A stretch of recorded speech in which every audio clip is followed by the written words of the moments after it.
Hey, I'm Steven and this is Solving the Money Problem. If you're new, welcome. If you're not, welcome back. So in this video, I'm going to be explaining why I believe, with very good reason, Tesla will sell every vehicle they make throughout the entire decade and will still, at the end of this decade, be production constrained, meaning Tesla cannot produce enough vehicles to meet demand, despite the fact that I believe at the end of this decade, Tesla's annual production will be around 20 million units per year. And we know today the world's largest automakers barely getting around 10 million vehicles per year.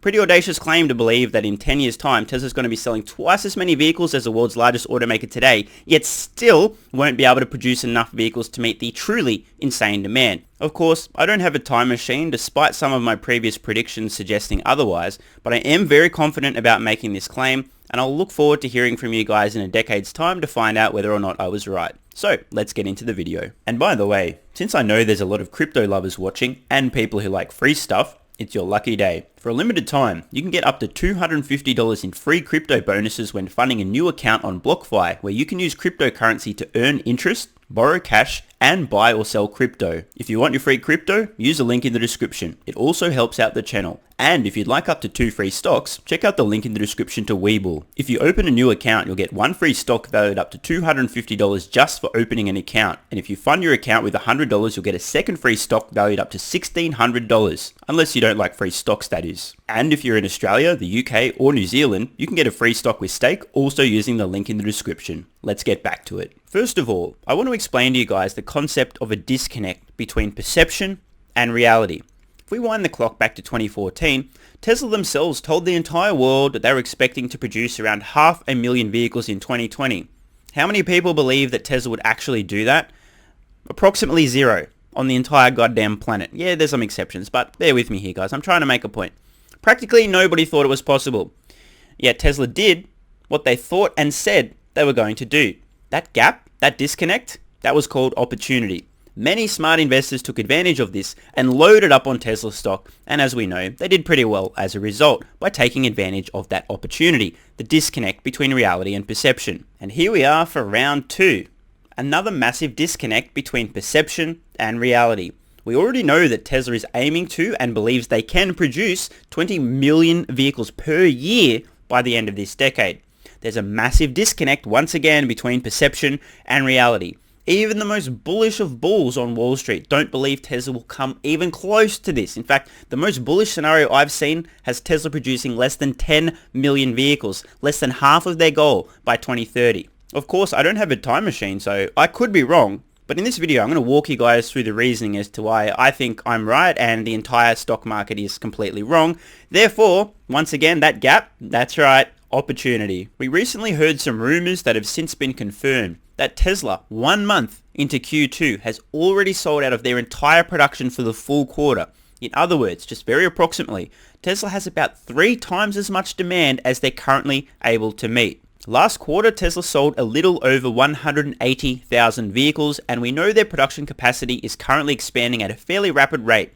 That means that this quarter, probably around 200,000 vehicles will be produced, meaning if we triple that, Tesla has demand for around 600,000 vehicles per quarter, annualized rate of about 2.4 million vehicles per year. That's right, if Tesla could produce 2.4 million vehicles this year, they would sell every single one of them. So here we are looking at my projections for Tesla deliveries going out to 2031. That magic number of around 2.5 million vehicles, the year 2023. So, assuming absolutely nothing changed between now and then, the prices of Tesla's products didn't decline further despite the fact that there's economies of scale, new innovations in manufacturing techniques, localization with new factories being built, blah blah blah. If nothing changed and they released no new vehicles whatsoever, it would still take Tesla a few years to ramp production capacity to meet today's current demand.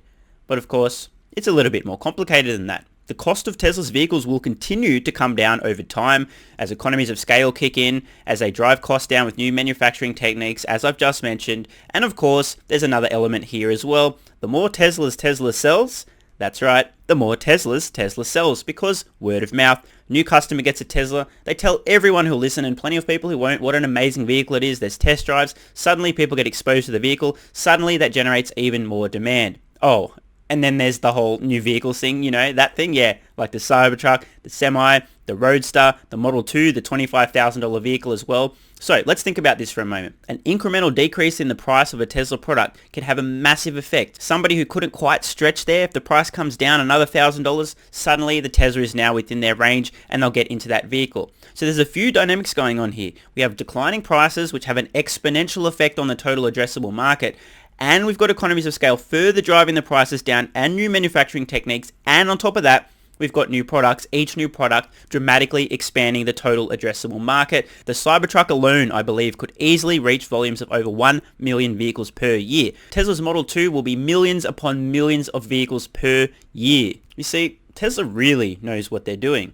Despite the fact that they're scaling production at unheard of rates within the automotive industry, they're also introducing new products and driving costs down at such a fast rate that they're not going to be able to meet that demand, because let's say 2023, suddenly Tesla's around 2.5 million vehicles per year, but now they've got the Cybertruck, demand for 1 million plus vehicles, and the Model 2, which will be many millions of vehicles per year as well. That alone will take them a few more years to cater to, and in that time, of course, there'll be more cost declines and more feature increases, and on top of that, there'll be even more products. The Gen 5 Tesla, the Model 1 as I'm going to call it now, I'm expecting to drop around 2026 for about an $18,000 starting price.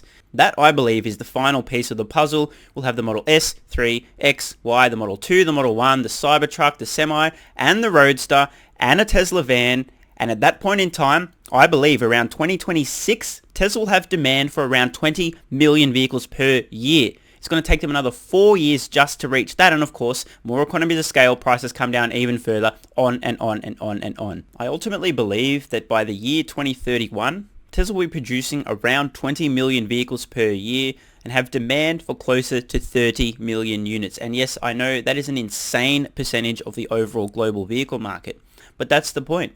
Tesla said in their Secret Master Plan Part 2 that they want to have products in every major form of terrestrial transport, and they're currently executing on that very plan. There will be some exceptions to the rule. Tesla's not going to be making extremely obscure ultra-low volume vehicles. And of course, there'll be some cheaper alternatives for people who care a little bit less about safety and performance, so Tesla's not going to capture 100% of the global vehicle market.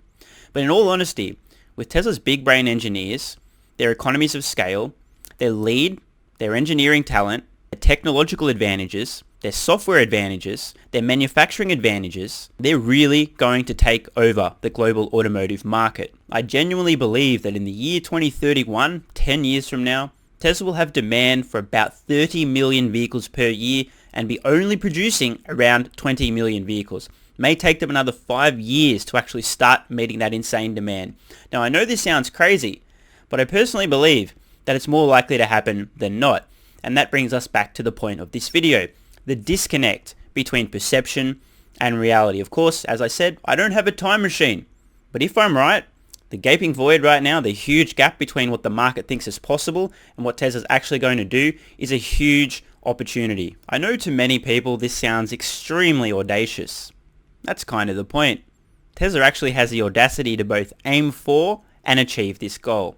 And even if I'm wrong, even if Tesla misses by miles and falls dramatically short of their goal, they're still likely to be selling 10, 15 plus million vehicles per year in a decade's time.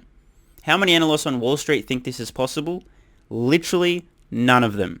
Or at least if they do, they're too much of a pussy to actually put this in their research because they'll get laughed out of the room. I'd love to know what you guys think in the comments below. In the year 2031, how many vehicles do you think Tesla will produce? And how many additional vehicles could they have sold in the year 2031 if they were able to produce them? I'm Stephen Mark Ryan. This is Solving the Money Problem, and I love you all.